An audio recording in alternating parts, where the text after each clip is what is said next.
Four huge vitamin D studies show harm or no benefit. Hey, I'm Robin Openshaw. I'm the Green Smoothie Girl online. I'm going to get screamed at for telling you about four vitamin D meta studies. A few people will go nuts in comments, but I'm sharing this for those of you who want to know what the actual results are from taking vitamin D pills. As I review what the meta studies tell us, when they review dozens or hundreds or even thousands of studies done by scientists all over the world on this subject. Before I tell you about these four huge studies, though, let's ask, why would anybody do sketchy research and tell us we need to take these pills? Two reasons, I think. One's a more benign and probably honest mistake, and the other, well, let's just say it's all about money. The first reason you think that research shows taking vitamin D in pill form helps you is that people, even scientists, get correlation mixed up with causation, such as if cancer patients tend to have low D levels, the scientists then assume that low D levels cause the cancer, and so maybe you should take some pills to increase a lab result, right? No, that might actually be totally wrong. And the second reason the mythology around vitamin D supplementation persists is likely because tens of thousands of people make billions of dollars a year telling you to take those vitamin D pills in North America. You should know that the 25D test your doctor may order in your labs each year does not give you any complete or even relevant picture of your overall vitamin D status without doing a 125D lab test as well, which nobody's practitioner orders. And most practitioners wouldn't know how to assess both lab biomarkers anyway. If they did, they'd find out some evidence shows 99% plus of you have plenty of vitamin D. So getting a 25D test is like trying to measure the amount of olives you have for your trip to the grocery store by counting the number of green olives you have in a jar in the fridge, even though you also have jars of black olives and green olives in your pantry and whole cases of green and black olives in your cold storage in the basement. But you're going to the store for olives because you just looked at that jar in your fridge.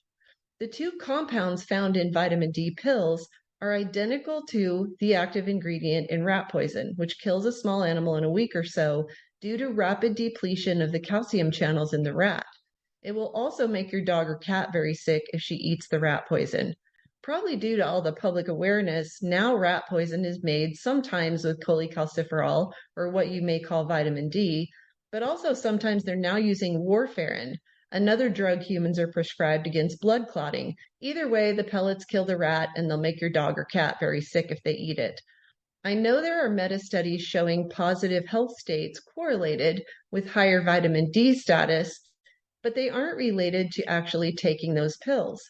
The meta studies showing a benefit are curating studies that show higher levels of D in the blood as being correlated to better outcomes or better health, not at all proving that taking the pills show health benefits. But most analysis completely leaves out the studies showing harm. Plus, the studies showing benefit don't explore causation versus correlation, which is incredibly important. The studies I'm going to tell you about link taking vitamin D pills to actual harm to your health.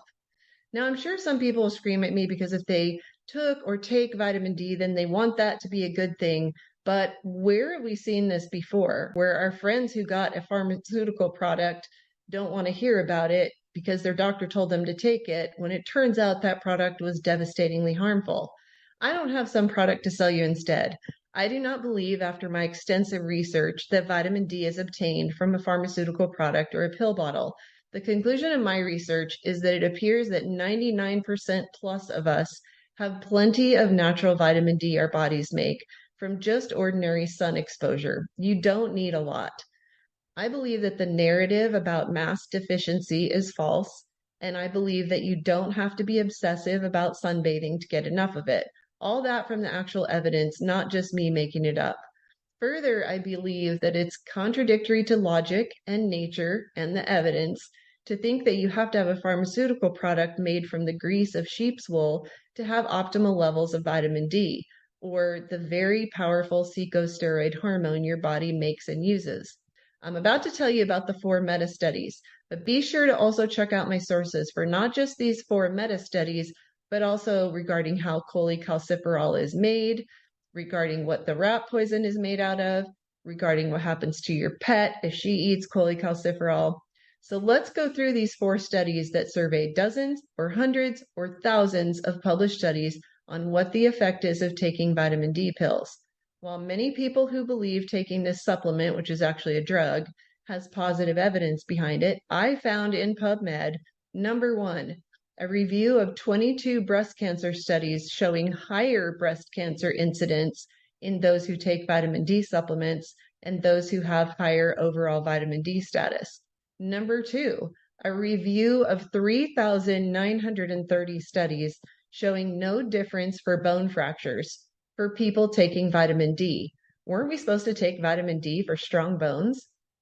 3, a review of 52 studies showing no difference in all-cause mortality for those taking vitamin D. And 4, a review of 10 cancer studies showing slightly lower death from cancer, but no difference in how many were diagnosed with cancer in the group taking vitamin D pills.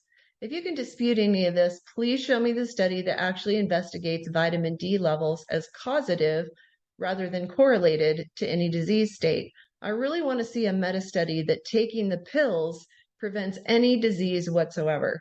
It appears to me that when you have high inflammation in the body or disease states, you also tend to have low D active levels, if the 25D test is any indicator, which I take issue with. But taking vitamin D pills doesn't do anything good for your inflammation or disease risk. Thanks for listening. Thank you for following Green Smoothie Girl the last 17 years, and I'll see you next time. Please investigate my sources, which I will link to you below.